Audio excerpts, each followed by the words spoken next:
तो आगे बढ़ने से पहले आपको मैं थोड़ा बता दूं कि जेएमएम जो पार्टी सरकार में अभी है और हेमंत सोरेन जेएमएम के चेयरपर्सन हैं और हेमंत सोरेन के पिता जो हैं शिबू सोरेन वो जेएमएम के अध्यक्ष हैं। और जेएमएम जो पार्टी है इसका गठन 1972 में हुआ था और ये लंबे समय तक एक अलग राज्य की मांग करते रहे थे और उसके बाद ये सत्ता में आए। अब मैं आपको ये बताता हूं कि इस समय स्थिति क्या है।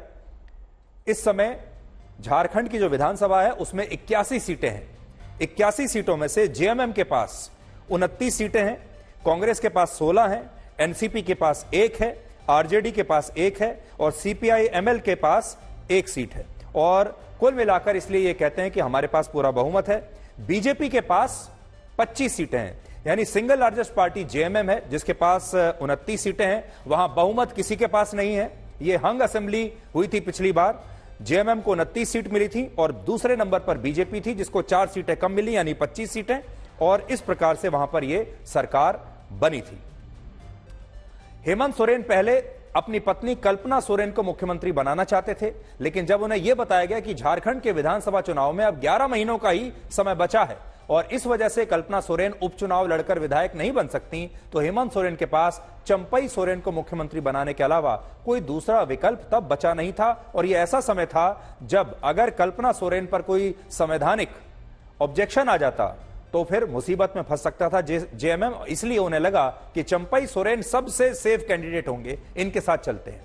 सूत्रों से यह भी पता चला है कि चंपई सोरेन ने हेमंत सोरेन और शिबू सोरेन को साफ कह दिया था कि अगर कल्पना सोरेन मुख्यमंत्री नहीं बन रही हैं तो फिर यह मौका उन्हें मिलना चाहिए, क्योंकि चंपई सोरेन के लिए कहा जाता है कि वो झारखंड मुक्ति मोर्चा के डॉक्टर मनमोहन सिंह हैं, जिन्हें कुर्सी देकर रिमोट कंट्रोल से बहुत आसानी से कंट्रोल किया जा सकता है। इसलिए शिबू सोरेन चंपई सोरेन को मुख्यमंत्री बनाने के लिए तैयार हो गए। शिबू सोरेन को वहां गुरुजी के नाम से जाना जाता है और वो वाकई में बहुत बड़े गुरुजी हैं, राजनीति को बहुत अच्छी तरह से समझते हैं, राजनीति के गुरुजी हैं।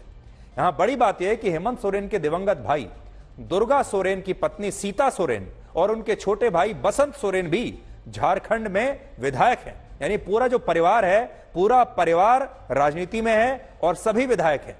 लेकिन हेमंत सोरेन ने अपने भाई को या अपनी भाभी को मुख्यमंत्री नहीं बनाया और इसका कारण यह है कि सीता सोरेन को हेमंत सोरेन पसंद नहीं करते और उनके छोटे भाई बसंत सोरेन को हेमंत सोरेन अपनी जगह देना नहीं चाहते। और उन्हें यह भी पता था कि अगर ऐसा हुआ तो चंपई सोरेन हो सकता है कि बगावत कर दें और इसके बाद झारखंड में उन्हें कुर्सी के साथ साथ सत्ता भी खोनी पड़े।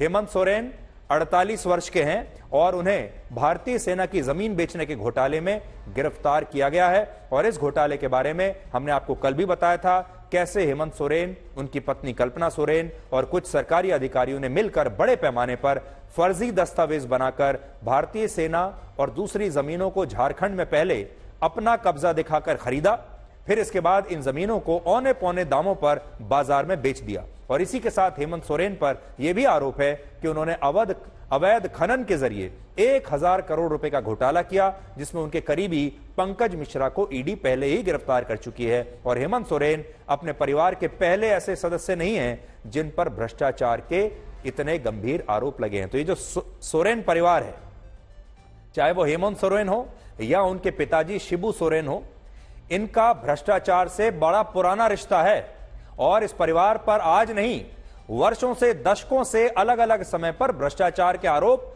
लगते रहे हैं। अब आपको थोड़ा फ्लैशबैक में लेकर चलते हैं, ब्लैक एंड व्हाइट के युग में लेकर चलते हैं। यह बात है वर्ष 1993 की, बहुत पुरानी बात है। 1993 में शिबू सोरेन पर यह आरोप लगा था कि उन्होंने पीवी नरसिम्हा राव की सरकार को गिराने के लिए अविश्वास प्रस्ताव के समर्थन में वोट देने के लिए घूस ली थी और उनकी पार्टी के दूसरे सांसदों के अकाउंट में भी रिश्वत के लाखों रुपए जमा हुए थे।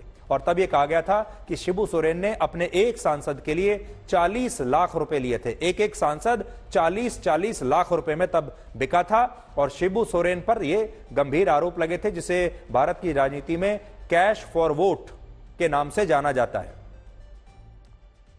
और वर्ष 2020 में भी शिबू सोरेन के खिलाफ लोकपाल को एक शिकायत दी गई थी, जिसमें शिबू सोरेन पर संवैधानिक पद का दुरुपयोग करके भ्रष्टाचार करने के गंभीर आरोप लगे थे और कहा गया था कि शिबू सोरेन ने घोटाले के नए नए रिकॉर्ड बनाकर बेहिसाब संपत्ति जुटाई है और इस मामले में आज भी जांच चल रही है। और यहां बात सिर्फ शिबू सोरेन और उनके बेटे हेमंत सोरेन की नहीं है। शिबू सोरेन वैसे जब कांग्रेस की सरकार थी उसमें वो कोयला मंत्री रह चुके हैं। अब आप सोचिए, झारखंड से वो आते हैं और उन्होंने अपनी पसंद से कोयला मंत्रालय मांगा होगा और उस जमाने में कोयला मंत्रालय में बड़ा पैसा था और तब वो कोयला मंत्री बन गए थे।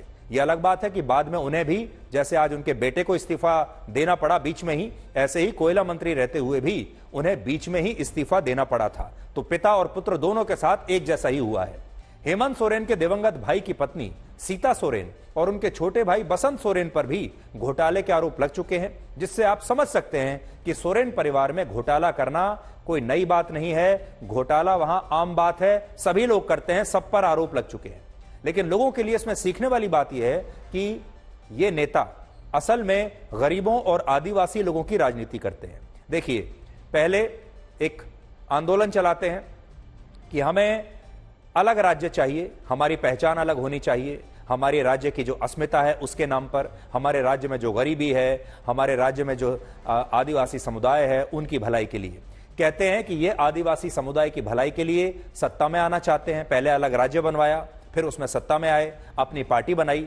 लेकिन जिसे ये गरीबों की भलाई कहते हैं वो असल में भलाई नहीं बल्कि मलाई होती है, जिसमें ये नेता बड़े बड़े बंगलों में रहते हैं, बड़ी बड़ी गाड़ियों में, BMW में आते जाते हैं, प्राइवेट जेट से लेकर लाखों रुपए कैश अपने घर पर रखते हैं। जब कहीं बाहर जाना होता है तो सिर्फ प्राइवेट हवाई जहाज में जाते हैं और एक शानदार लाइफस्टाइल के साथ अपना जीवन जीते हैं और बाहर जाकर यही कहते हैं कि हम आदिवासी नेता हैं, हम आदिवासियों के प्रतिनिधि हैं और ये सब हम आदिवासियों के उत्थान के नाम पर कर रहे हैं। अब आदिवासियों का उत्थान नहीं होता लेकिन इनका उत्थान हो जाता है। झारखंड में सबसे ज्यादा 26% आबादी आदिवासियों की है और सोरेन परिवार भी आदिवासी समुदाय से आता है और शिबू सोरेन और हेमंत सोरेन आदिवासी लोगों की ही राजनीति करते हैं। अब जो वहां पर लगभग 80 लाख से 1 करोड़ आदिवासी हैं झारखंड में, वो हमेशा शिबू सोरेन की पार्टी को इसलिए वोट दे देते हैं ताकि शिबू सोरेन का बेटा मुख्यमंत्री बन सके।